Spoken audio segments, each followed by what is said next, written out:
যাবে, সবার কাছে ক্ষমা চাইতে হবে। এম বলে যে না আমি যাব না, ও অপয়া, ওর জন্য আমার মায়ের পা ভেঙেছে, আমার বাবা মার ঝগড়া হয়েছে। টিনা তার মেয়ের মুখে চাপা দিয়ে বলে যে ঠিক আছে ঠিক আছে, আমি ওকে বুঝিয়ে দেবো, কোনো চিন্তা নেই।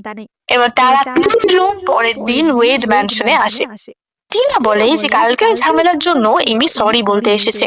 এবার এমি তো মুখ বেজার করে সরি বলে। টিনা বলে যে নোভা, তুমি কি এমিকে ক্ষমা করবে না?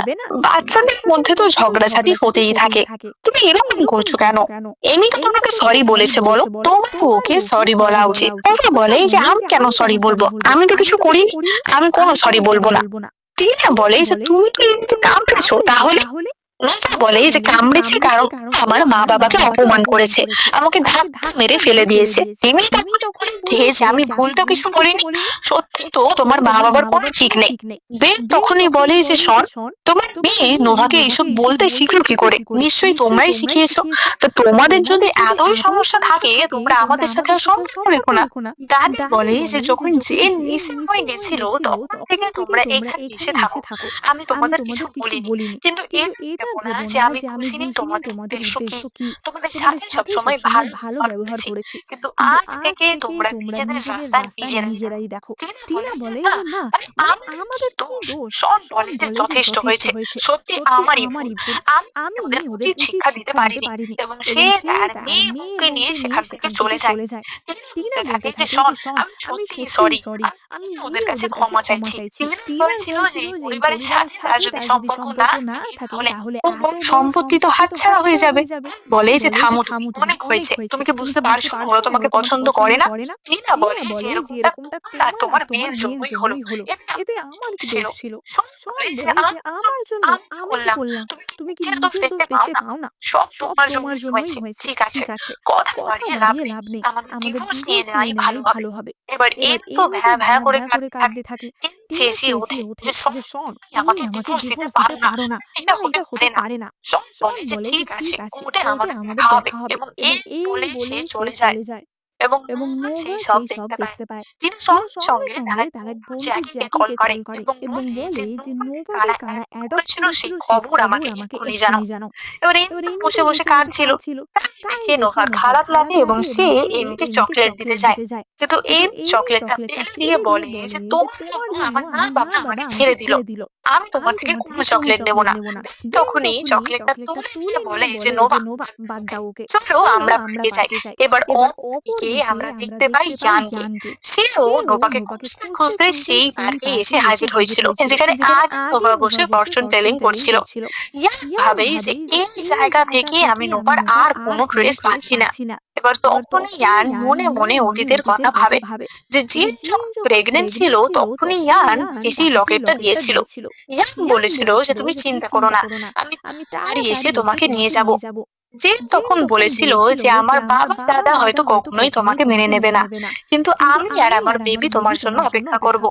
তারপরে ইয়ান চলে যায়। তো তারপর স্ত্রী বা সন্তানের সাথে কি হয়েছিল সেসব কিছুই ইয়ান জানতো না, এবং সেটা আস্তে আস্তে জানতে পারবো। এবার ততক্ষণে নোভা এবং বেনও সেই পার্কে আসে। এবার বেন নোভার সঙ্গে আঙ্গুলো কিনতে যায়। এবার তখন নোভা দেখে যে একটা বয়স্ক লোকের হৃদপিণ্ডে কিছু সমস্যা হয়েছে, তার স্ট্রোক মতো হয়ে গেছে এবং কিছু লোক তাকে ঘিরে রয়েছে, কিন্তু তারা কিভাবে সাহায্য করবে তা বুঝতে পারছে না। এবার নোভা সেখানে গিয়ে সেই লোকটিকে নিজের বানানো তালিসমানটি দেয় এবং তার ক্ষমতার সাহায্যে লোকটি সুস্থ হয়ে ওঠে। এবং সেই দৃশ্য দেখতে পায় টনির পাঠানো লোক লিয়াম। সে বুঝতে পারে যে এটাই তার মানে জেন আর ইয়ানের মেয়ে নোভা। বলে যে এবার ইয়ান তুমি আমার চোখ নষ্ট করার শাস্তি পাবে। এবার বেন নোভাতেও পার্কে খুব মজা করছিল, তারা স্লিপে চড়ছিল, দোলনায় চড়ছিল। এবার নোভা হঠাৎই একটা স্লিপে চড়তে গিয়ে একটা সবুজ জ্বলন্ত লাইট মতো দেখতে পায় এবং সে সেটা টাচ করতেই গায়েব হয়ে যায়। অন্যদিকে বেন তাকে খুঁজে না পেয়ে সঙ্গে সঙ্গে তার বাবাকে ফোন করে জানায় যে নোভাকে খুঁজে পাওয়া যাচ্ছে না। জ্যাক বলে যে পুরো পার্ক এখনই ক্লোজ করে দাও। এবার অন্যদিকে দেখতে পাই যে নোভা ওই গ্রিন বলটাকে টাচ করে একটা প্যারালাল ওয়ার্ল্ডে চলে গেছিল, যেখানে পার্ক ছিল, কিন্তু পার্কে লিয়াম ছাড়া আর অন্য কোনো ব্যক্তি ছিল না। নোভাকে জিজ্ঞাসা করে যে আঙ্কেল, তুমি কি এখানে আমার বেন আঙ্কেলকে দেখেছো? লিয়াম বলে যে তোমাকে আমি 3 বছর ধরে খুঁজছি। নোভা বলে যে তুমি আমাকে এতদিন ধরে খুঁজছো, কিন্তু কেন? লিয়াম বলে যে কারণ তোমাকে তোমার পাপের শাস্তি পেতে হবে। তোমার বাবা তো আমার চোখগুলো নিয়ে নিয়েছিল, তা তোমার চোখগুলো তো খুব সুন্দর, উপরে দিলে কেমন লাগবে? তুমি আর তোর বাবা যা করেছে তার শাস্তি দেওয়ার সময় এসে গেছে। এবং লিয়াম নোভার চোখ খুবলে দিতে যায়, কিন্তু তখনই নোভার সামনে কিছু তরলের মতো শিল্ড মাটি থেকে ওঠে, যার ফলে লিয়াম পড়ে যায়, কারণ সেখানে ততক্ষণে ইয়ান এসে গেছিল। নোভা ভাবে যে গোল্ডেন ড্রাগনটা আবার কে? লিয়াম বলে যে কি ইয়ান, অবাক হচ্ছো যে আমি বেঁচে গেছি? 4 বছর ধরে আমি প্রতিশোধ নেওয়ার জন্য তোমাকে খুঁজছি, এবার তোমাকে আমি মজা দেখাবো। এই বলে সে ইয়ানের ওপর হামলা করে। ইয়ান তার ক্ষমতা ব্যবহার করে এক ঝটকায় লিয়ামকে সরিয়ে দেয়। এবার নোভা লাফাতে থাকে খুশিতে যে ড্রাগন ভালো করে পেটাও। এবার ততক্ষণে লিয়াম সেখান থেকে পালায়। এবার ইয়াম তো নোভাকে চিনতে পারেনি। সে বলে যে যাও, তুমি মা বাবার কাছে চলে যাও, এবং সেই নোভাকে রিয়েল ওয়ার্ল্ডে পাঠিয়ে দেয়। এবার বেন ওদিকে পার্কে নোভাকে খুঁজছিল। সে খুঁজতে দেখে যে নোভা আবার সেখানে ফিরে এসেছে। সে বলে যে নোভা, কোথায় গেছিলে? আমার তো ভীষণ চিন্তা হচ্ছিল। তখন বেনকে বলে যে আঙ্কেল, আমাকে এক কানা লোক ধরে নিয়ে গেছিল। ও আমার চোখ খুবলে নেবে বলছিল, কিন্তু তখনই একটা গোল্ডেন ড্রাগন এসে আমাকে বাঁচায়। এবার বেন এইসব শুনে ভাবে যে নিশ্চয়ই বাচ্চার মনের কল্পনা। এবার অন্যদিকে ইয়ান তো লিয়ামকে ধরে বলে যে তুমি আর টনি অনেক পাপ করেছো। তোমরা সাধারণ মানুষদের আর ড্রাকোনিয়ানদের অনেক মেরেছো। এবার তোমাদের মরতে হবে। লিয়াম তখনই বলে যে আমাকে মারলে তুমি তোমার বউকে কোনোদিন আর দেখতে পাবে না। ইয়ান বলে যে কি বললে? লিয়াম বলে যে কেন, ভুলে গেছো? তোমার বাচ্চার মা আমাকে মারলে তুমি কখনো ওকে আর দেখতে পাবে না। এবার আমরা জানতে পারি যে অতীতে কি হয়েছিল। নোভা জন্মানোর পরই লিয়াম তাদের অ্যাটাক করে। জেন তার ছোট্ট বাচ্চাকে নিয়ে পালানোর চেষ্টা করে, তখনই লিয়াম তাদের ধরে ফেলে। কিন্তু সে দেখে যে জেনের কোলে কোনো বাচ্চা নেই। সেটা আসলে একটা বাচ্চার মতো, মানে সে পড়া পুঁটলির মতো। লিয়াম বলে যে বাচ্চাটা কোথায়? জেন তখনই তার হাত কামড়ে দেয়, এবং সেটা একটা পাহাড়ের ক্লিফ মতো জায়গা ছিল, এবং জেন সেখান থেকে পড়ে যায়। তো সে বেঁচে ছিল না মরে গেছে সেটা এখনো জানা যায় না। এবার ইয়ান লিয়ামকে জিজ্ঞাসা করে যে জেন কি এখনো বেঁচে গেছে? ইয়ানের বলে যে সে খবর পেয়েছিল যে জেন একটা অ্যাক্সিডেন্টে মারা গেছে, জন্যই সে এতদিন ওদের খোঁজার কোনোই চেষ্টা করেনি। ইয়ান বলে যে সত্যি করে বল জেন কোথায়? কিন্তু জেন তাকে ধাক্কা মেরে সেখান থেকে পালায়। ইয়ানের সহকারী ওয়েন এসে বলে যে আপনার মেয়ের খোঁজ পাওয়া গেছে, ও ওয়েড ম্যানশনে আছে। ইয়ান বলে যে এখনই চলো। এবার ওদিকে তো নোভা ঘুমাতে যাওয়ার আগে বেনকে বলছিল যে ওই গোল্ডেন ড্রাগনটা দেখে আমার বুকের ভেতর কেমন একটা হচ্ছিল। বেন আঙ্কেল, আমাকে ড্রাগনটার সাথে ওর দেখা হবে? বেন বলে যে ও যদি এখানে আশেপাশে থাকে নিশ্চয়ই দেখা হবে, তাড়াতাড়ি ঘুমিয়ে পড়ো।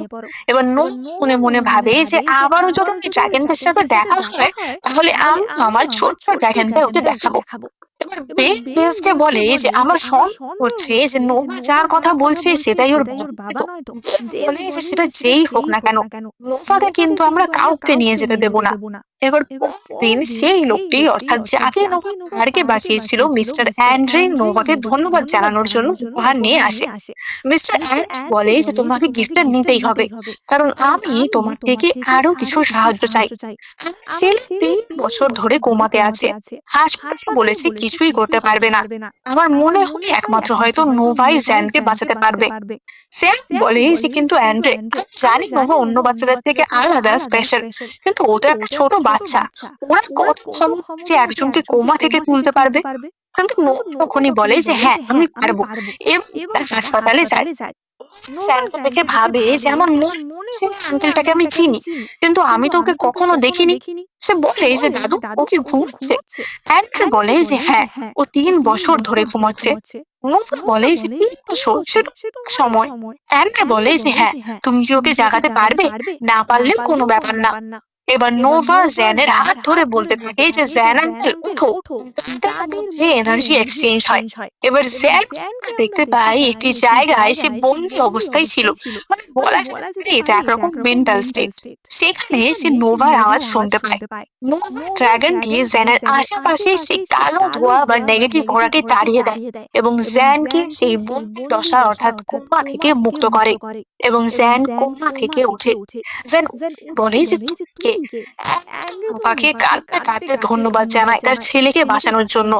জ্যান বলে যে তুমি কত হয়ে গেছো, জেন তোমাকে দেখলে ভীষণ খুশি হবে। নোভা বলে যে তুমি আমার মাকে চেনো? জ্যাক বলে যে আমি শুধু চিনিই না, তুমি জন্মের পর আমি প্রথম তোমাকে কোলে নিয়েছিলাম। স্যাম তো ভীষণ চমকে পড়ে এই কথা শুনে যে তুমি জানো যে জেন কোথায়? জ্যাক বলে যে সে অনেক লম্বা এক গল্প, এবং সে বলতে শুরু করে যে অতীতে কি হয়েছিল। জেন তার বাড়ি থেকে পালিয়ে জেনের কাছেই গেছিল। সে জেনকে বলে যে জেন, আমি ডেলিভারি হওয়া অব্দি তোমার কাছে থাকতে পারি, জানি তুমি হাফ ড্রাকোনিয়ান, আমার